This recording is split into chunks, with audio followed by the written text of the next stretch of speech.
Joining us right now is Nebraska Senator and Armed Services, Agriculture and Commerce Committee member Deb Fischer. Senator Fischer, it's good to have you this morning. Thanks so much for joining us. Nice to be here, Maria. You Thank you. You were with the president yesterday, traveled with him on Air Force One. Tell us a bit about the backdrop in terms of what the president's trying to do for farmers and how farmers are today in your district. President Trump is a great friend of rural America, and he has been a strong supporter. He made a number of promises to people in agriculture and to rural communities, and he's keeping those promises.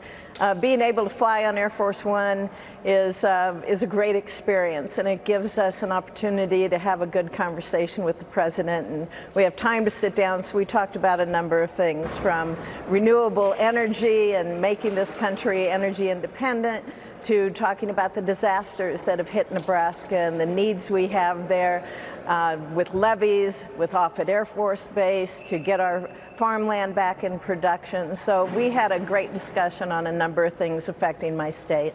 Senator, one of the big pieces of news obviously was the year-round sale of E-15, which is big news for producers in Iowa. But we also have this question with China shutting down their market to American-made ethanol. Is there any push to try to open up that market?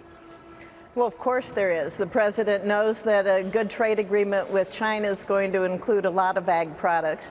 Having E-15 being sold year-round, that's been a priority for me. Nebraska is the largest ethanol producer west of the Missouri River. And so we have these 25 ethanol plants that play a big part in our state's economy, and we want to make sure that we see that industry continue to grow and provide another market for our farmers.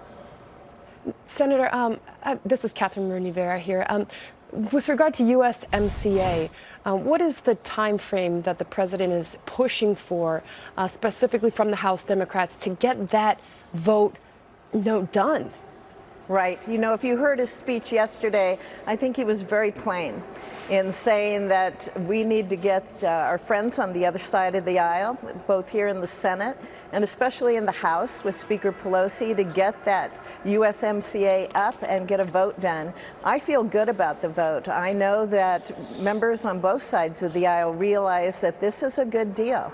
It's good for farm economy, but it's also really good for working Americans. So I don't know how Democrats in the House can hold back. We want to be able to see this go through. We want to see it go through quickly. It's going to help American families, working Americans, and it is certainly going to help people in agriculture. Well, one thing that keeps coming up when Congresswoman Debbie Dingell comes on the show with regard to the Mexico-Canada deal is that she said that the workers in Mexico are making $1.50 an hour.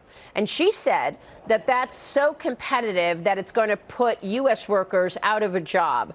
I thought that this deal actually raises the salaries for some. Can you talk to us about that? Well, I know that many parts of the new agreement are focused on workers. We have a part in the USMCA, and visiting with Administrator Wheeler of the EPA yesterday on the plane, he was talking about, for the first time in a trade agreement, we're going to have environmental concerns addressed. Usually it's just in the index at the end of an agreement, so that's a step forward as well. So there's good things in this agreement. We need to get it up on the floor. We need to be able to have a discussion in the House and then bring it over here to the Senate and take it apart and look at it there too. Do you think there's a chance that this passes or comes to the floor in the House by the August recess? Gosh, I hope so. You yeah, know, it's I mean, really everybody important. hopes so, but is it realistic? I'm pretty optimistic about it, especially in visiting with Secretary Perdue yesterday. He, of course, has been reaching out to House members, Democrats and Republicans, talking about the agreement. He was feeling pretty good about it, so I guess I've got some of his optimism now in looking forward to getting this done. But as you said, Maria, it's really, really important to get it done before the August recess, because if you think we're in politics right now, you and I both know it's really going to gear up then. Oh, yeah, absolutely. Senator, it's good to see you this morning. Thanks so much for joining us. Thank you so much. Senator Deb Fischer there.